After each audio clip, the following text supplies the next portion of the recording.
Welcome to this session of rapid prototyping.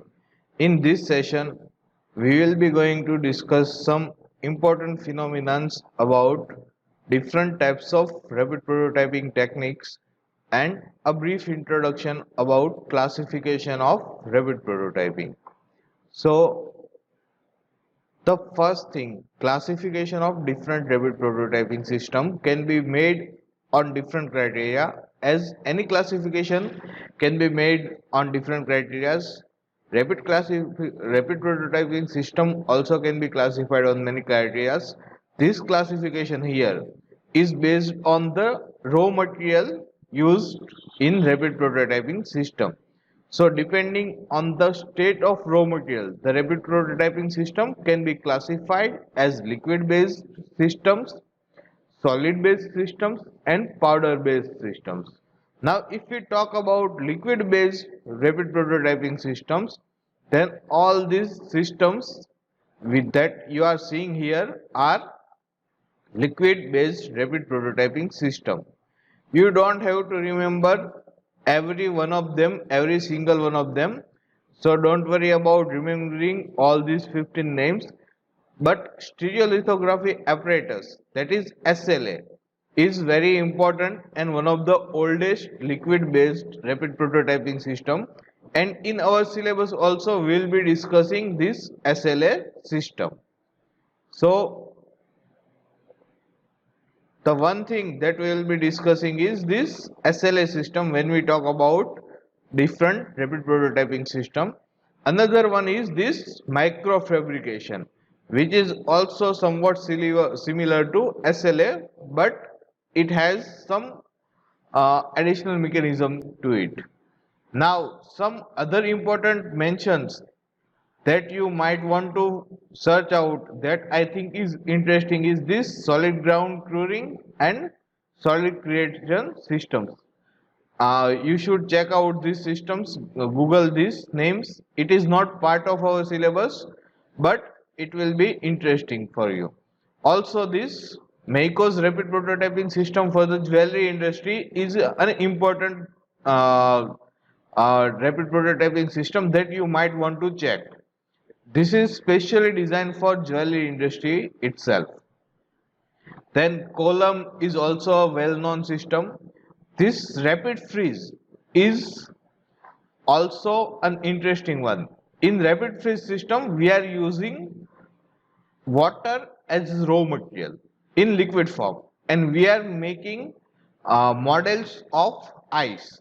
We are making solid models of ice. We are making prototypes of ice, and this ice model can be used as patterns to make different types of parts. So this, if you want to check, you can check, but otherwise we will discuss in detail this SLA and microfabrication. So these are liquid based rapid prototyping system. Now in liquid based rapid prototyping system, what will happen, the raw material will be in liquid form. So this is the process of SLA. We will discuss this in detail, but the main thing is all this raw material is in liquid form. So we are giving a liquid form raw material on this half finished part, then we will do something that will make this liquid into solid. Here we are using light, but we will discuss that in detail when we talk about SLA. In general, for liquid based system, we will do something that will make this liquid into solid, and we are doing it selectively. So it will give us next layer. Then we will again start with the new layer, and we will do the same process for the next layer. And this how layer by layer we will get a complete part. So this is what liquid based rapid prototyping systems are. In solid based rapid prototyping systems, this laminated object manufacturing is the one that we will be discussing. Also this FDM, fused deposition molding, is the one that we will be discussing. uh, Other than that, I think mold maker and pattern master is an important technique that if you want to check, you can check. And but okay, that's about it. Slicing solid manufacturing, that is also an interesting one. This melted extrusion molding is for metals, so it is very advanced. But these are all solid based rapid prototyping systems. Again, you don't have to worry about all these names. I am just giving names because you get idea how much amount of work is being done in rapid prototyping system. And just to give you an idea that when we talk about rapid prototyping, we are not talking about only one technology. There are many different types of machines, many different types of technology that comes under this broad class of rapid prototyping systems. In our syllabus, we will discuss these two. Now, what happens in solid-based system? In solid-based system, we are taking solids as raw material. This is an example of LOM, that is laminated object manufacturing. So what we are doing, we are taking this solid sheet and we are cutting it in a shape that we require on top of layer.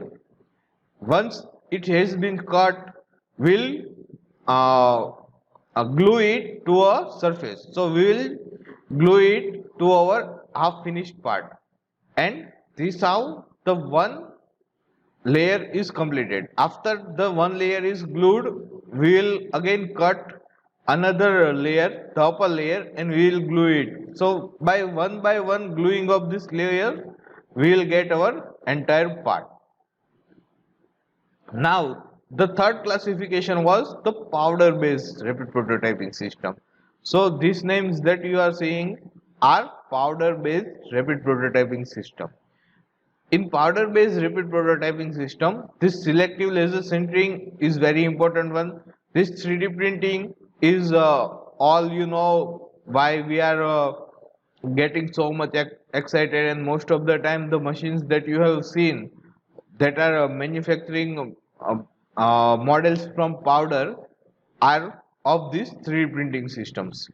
Then lens is also an important technique, laser engineered net shaping, and this precision optical manufacturing's direct metal deposition. So direct metal deposition and this electrobeam melting, these two are also important techniques. These are metal, these are for metals. So if you want to make parts of metals, then these techniques can be used. There are very few rapid prototyping techniques which uses metal. So these are one of those few techniques. Then this Genesis system is also an interesting one, and this 3D printing process is also the interesting technique that you might want to search about. But these are the some of the techniques which are being used in industry as powder based rapid prototyping system.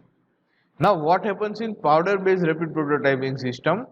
We will use powder as a raw material. So what will happen?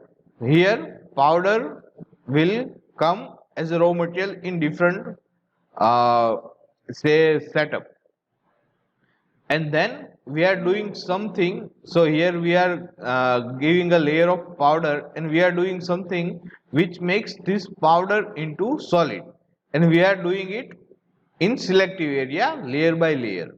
So if you want to manufacture a part which will have layer only at this portion and this portion, then we are giving light to this portion which makes this powder into solid, and then only to this portion which makes this powder into solid. Other parts will be as it is, and this part will be uh, a new layer. Then we again go to another layer, the newer layer, and we will follow the same process. So this is how we can manufacture our entire part layer by layer using this powder based rapid prototyping systems. So this is one way to classify rapid prototyping system, and I think most of the systems can be classified in one of these three categories. But if you want to classify rapid prototyping system in another way, then you can use based on the process being used in the rapid prototyping systems. So some of the processes that are used in rapid prototyping are photopolymerization, powder-based fusion, extrusion-based 3D printing, and sheet lamination. We'll discuss all this in detail in our syllabus. So first, let us see which are these techniques that we will be studying during our discussion on different rapid prototyping systems. So photopolymerization, stereolithography and microstereolithography are there, which we will be discussing.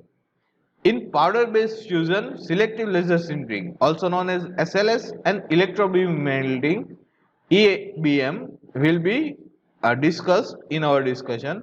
Extrusion-based RP system is fused deposition modeling. This is also very common, and you might have seen this fused deposition modeling techniques being work.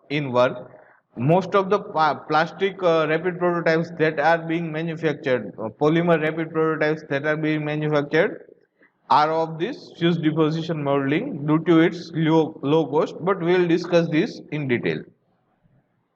Sheet laminated RP systems are laminated object manufacturing and ultrasonic consolidations. We'll discuss both of these in our syllabus. And beam deposition is laser engineered net shaping and direct metal deposition. So we will also discuss both of these. So all these techniques, around 9 techniques in total, will be discussed during our discussion of this different rapid prototyping system, and we will discuss advantage of each of this technique, disadvantage of each of these techniques, how these techniques works, where we can use them, what are the applications of that techniques, the setup for those techniques, everything will be discussed in the upcoming sessions. So this will be the end of the session for today. Happy learning.